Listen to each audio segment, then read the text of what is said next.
Welcome to TVBS Meeting Room, where we tackle global issues with a view from Taiwan. I'm your host, Wenqi Yu. Today we're so pleased to have Minister Sandiaga Uno, who's the Minister of Tourism and Creative Economy, with us. Welcome.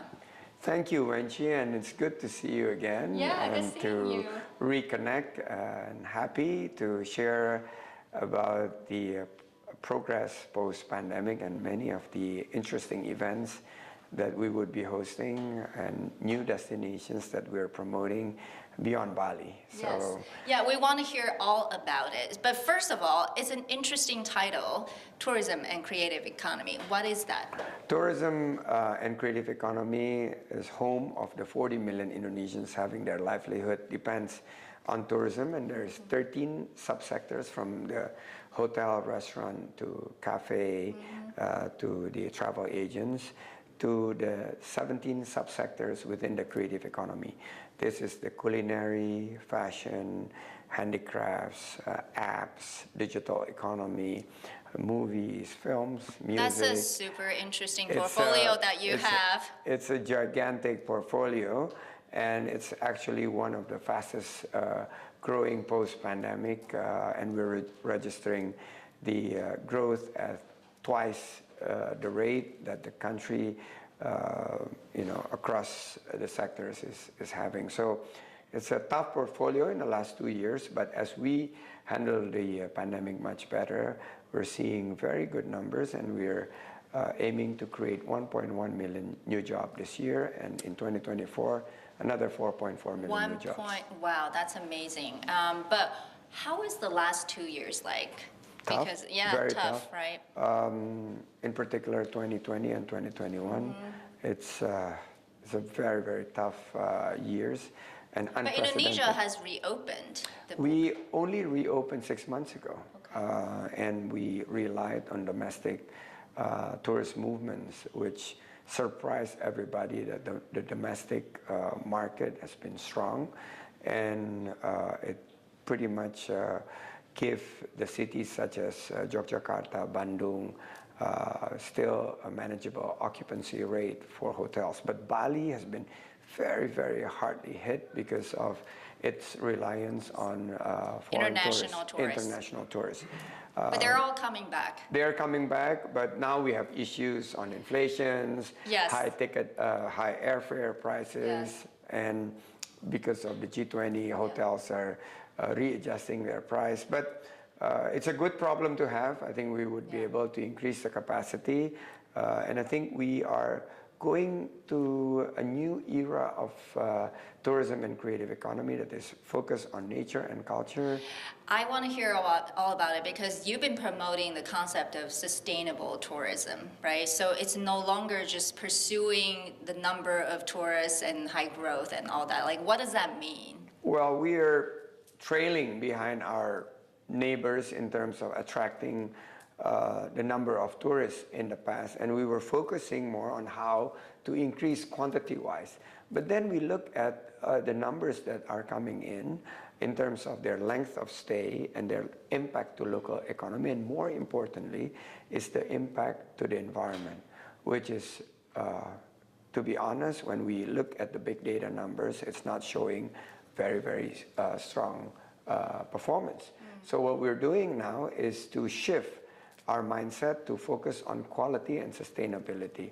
We want green So you don't tourism. want a lot of backpackers into... Well, we welcome the backpackers if they contribute to the mangrove planting, if they contribute to local economies' empowerment of the micro, small, medium enterprises, if they also engage in the tourism that do not generate waste that is not recycled and reused. You want responsible tourism. I want responsible tourism. They could be backpackers, and I love backpack. I carry backpack all the time. But now, because we have the carbon footprint calculator, whenever I arrive back in destinations, I calculate my carbon footprint. I need to plant 3-4 trees. If I have the time, I plant it myself. If I don't have the time, I'll donate to the local NGOs to plant it on my behalf, and I can monitor it from digital platform that is now offering this type of ecotourism friendly. So we have 5 pilot projects, areas that supposed to be the backbone for our net zero strategies. We're very ambitious. I'm just hearing so many ideas right now coming out of your net zero policy. The Asia 21 type of ideas, ranting. I can see that.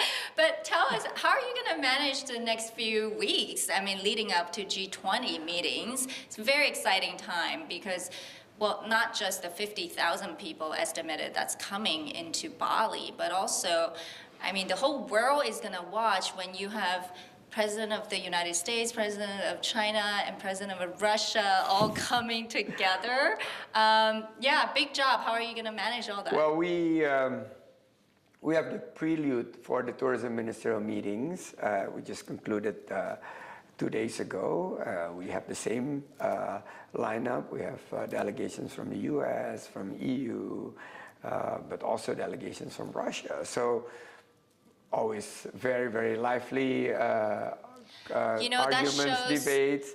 But we say, hey, Indonesia is a country of 17,000 islands. We have 700 plus ethnicity groups. We have more than 1,000 languages. We manage differences. We manage arguments.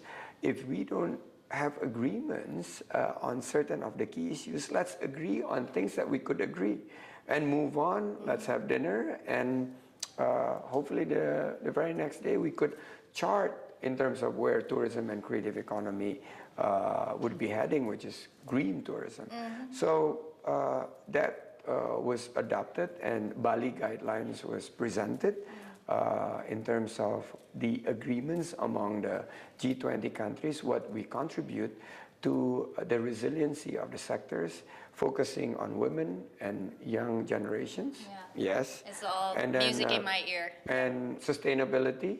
We're committing to our net zero strategies of cutting 50% our carbon emissions by 2035, way ahead of other industries. Yes. And we are going into concrete, actionable items like food loss and food waste. I just saw how people are still going back to the old way of pre-pandemic of wasting food. We're now cutting down on food loss and food waste. So major initiatives that I believe I'm very excited that post G20 we could deliver something concrete, actionable improvements for the post-pandemic recovery. Well, I'm very excited for you as well. As Indonesia welcomes so many tourists back, Taiwanese love visiting Indonesia as well. So there's that, a lot of Taiwanese can't wait to travel again to Indonesia. Of course, Bali is the top destination. What are the other destinations that you like to promote?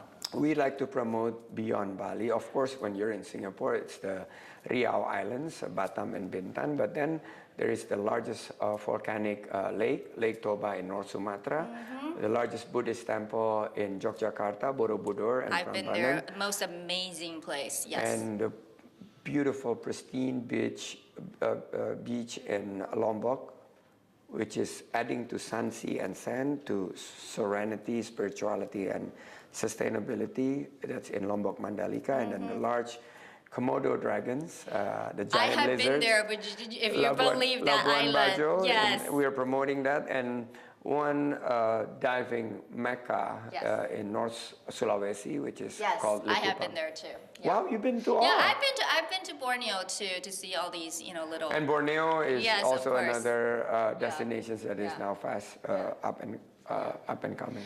I am a model tourist to your country because I love all the nature and I care about sustainability. We need to engage you more and I'm promoting Indonesia and help us gain better type of tourists who care about the environment. Yeah, absolutely.